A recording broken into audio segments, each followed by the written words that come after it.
Жили на свете муж и жена. Давно им уже хотелось иметь ребенка, но его все не было. Однажды жена заболела. Муж спросил у нее, чего она хочет больше всего.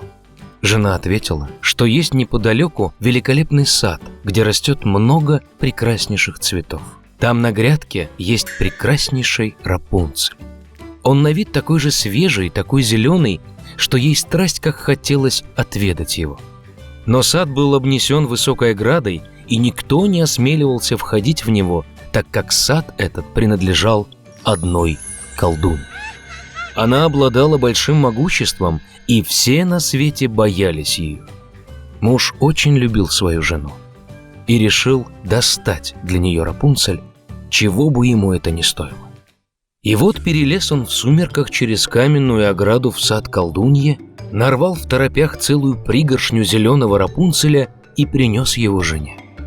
Она тут же приготовила себе салат из него и с жадностью поела. Салат этот так понравился ей, что на другой день захотелось еще больше, чем прежде. Пробрался муж в сад еще раз, но перед ним уже стояла колдунья. Она гневно на него поглядела и сказала, что он сильно поплатится за воровство Рапунцеля. Он попросил колдунью не гневаться, ведь сорвал Рапунцель для своей жены, которая сильно заболела, а он так сильно любит ее. Гнев у колдуньи немного прошел, и она сказала, что если это правда, то позволит набрать Рапунцеля столько, сколько он пожелает, но при одном условии. Он должен будет отдать колдунье ребенка, который родится у его жены. Муж со страху согласился. Когда жена родила девочку, явилась тотчас колдунья, забрала ребенка с собой и назвала ее Рапунцель. Стала Рапунцель самой красивой девочкой на свете. Когда ей исполнилось 12 лет, колдунья заперла ее в башню. Башня-то находилась в лесу, и не было у нее ни дверей, ни лестницы, только на самом верху было маленькое оконце. Когда колдунье хотелось забраться на башню, она звала Рапунцель, чтобы та спустила свои косы вниз. А были у Рапунцель длинные, прекрасные волосы. Услышит она голос колдуньи, распустит свои косы, подвяжет их вверху к оконному крючку, и упадут волосы вниз.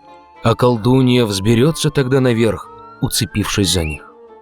Прошло несколько лет, и случилось королевскому сыну проезжать на коне через лес, где стояла башня. Вдруг услышал он пение, а было оно такое приятное, что он остановился и стал прислушиваться. Это пела Рапунцель своим чудесным голосом. Захотелось королевичу взобраться наверх. Стал он искать вход в башню, но найти его было невозможно. Увидел он как-то раз, как колдунья взбирается наверх по косам, которые спустила ей Рапунцель. И на другой день, когда начало уже смеркаться, подъехал королевич к башне и позвал Рапунцель. Она услышала, спустила свои косы вниз, и королевич взобрался наверх. Рапунцель, увидев, что к ней вошел человек, которого она никогда не видела, сначала сильно испугалась. Но королевич ласково с ней заговорил и рассказал, что сердце его было так тронуто пением, что решил он ее непременно увидеть. Тогда Рапунцель перестала бояться. И когда он спросил, согласна ли она выйти за него замуж, она дала свое согласие и протянула ему руку. Вот только не знали они, как им вместе спуститься вниз.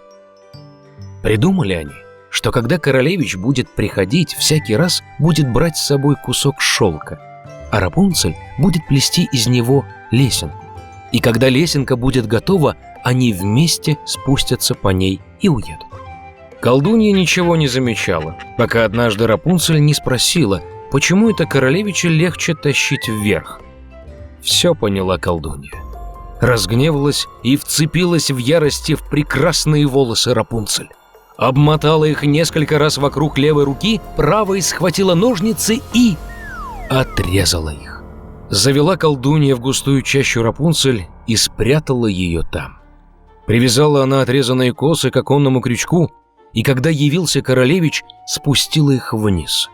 Взобрался королевич наверх и увидел колдунью.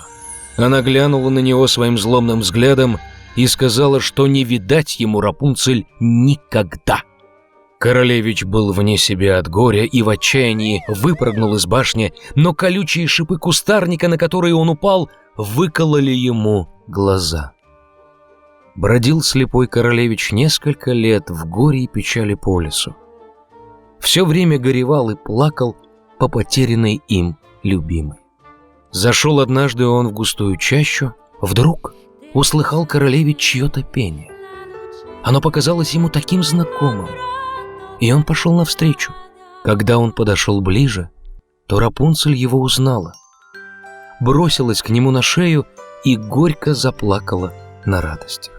Упали 2 слезинки к нему на глаза, и королевич снова прозрел и стал видеть, как прежде. Привел он ее в свое королевство, и жили они долгие-долгие годы в счастье и радости. Однажды злой тролль создал удивительное зеркало, в котором все доброе и прекрасное уменьшалось до нельзя, а все безобразное казалось еще хуже и гаже. Тролля очень забавляла его новая игрушка, и его многочисленные ученики повсюду бегали с волшебным зеркалом и искажали как доброе, так и злое. Однажды они решили посмеяться над ангелами. Они осмелились взобраться на небо, но неожиданно зеркало вырвалось из их рук, полетело на землю и разбилось вдребезги. Миллионы мельчайших осколков разлетелись по свету и наделали немало бед. Попадая в глаз или сердце человека, они превращали его в злобного, холодного эгоиста. В одном большом городе жили по соседству 2 бедных детей – Кай и Герда, которые любили друг друга как брат и сестра. Родители разрешали им ходить друг к другу по крыше в гости и сидеть на скамеечке под розами. В теплое время года они проводили здесь все время, выдумывая разные игры, а зимой любили устроиться у теплого очага и слушать удивительные истории, которые им частенько рассказывала бабушка. Однажды, когда дети рассматривали книжку с картинками, Кай почувствовал, как что-то кольнуло его в глаз и сердце.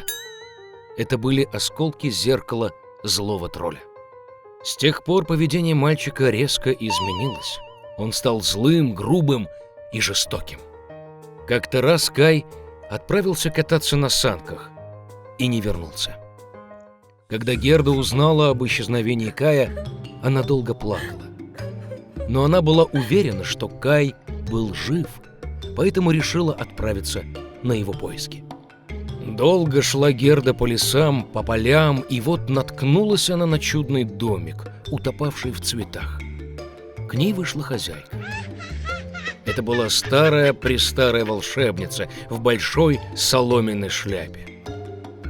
Герда очень понравилась старушке, и поэтому она заколдовала бедную девочку и оставила ее у себя навсегда.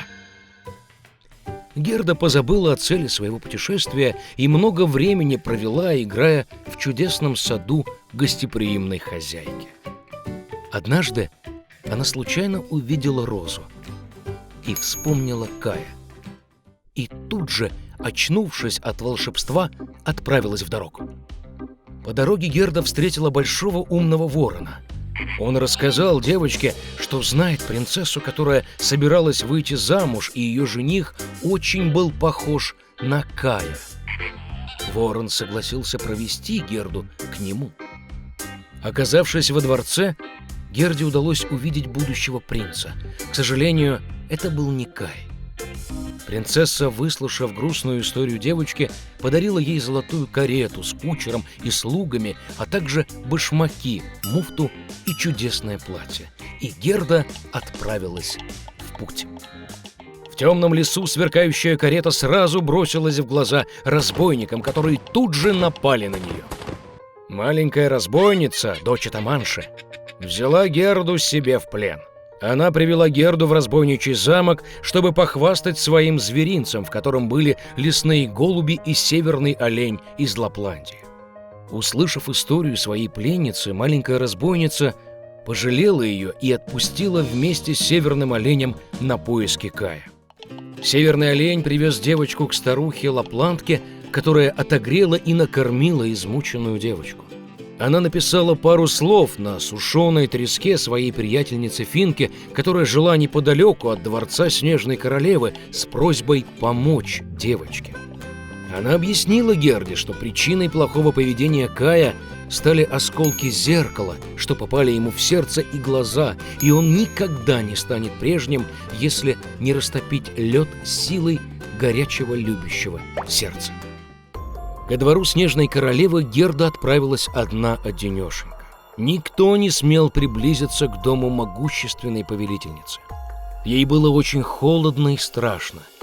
Очутившись в замке, Герда удивилась, каким холодным, пустынным и мертвым он был. Вскоре она заметила Кая, который совсем посинел, почти почернел от холода. Мальчик сидел в уголку и пытался выложить из льдин слово «вечность», ведь в этом случае он получил бы в подарок от Снежной Королевы весь свет и пару новых коньков. Герда бросилась к Каю, крепко обняла его и заплакала. Своими горячими слезами она расплавила осколок, застрявший в сердце мальчика. Подобрев, Кай тоже принялся плакать. И второй осколок вытек из глаз вместе со слезами. Как они были счастливы видеть друг друга. Но не было времени для радости. Им нужно было выбраться из ледяного дворца, пока не вернулась Снежная Королева. Когда Кай и Герда наконец выбрались из царства Снежной Королевы, они поспешили домой. На обратном пути им повстречались все друзья, которые помогли Герде в ее поисках. Дома их ждали любимые цветущие розы, а все происшедшее вскоре было забыто ими, как тяжелый сон.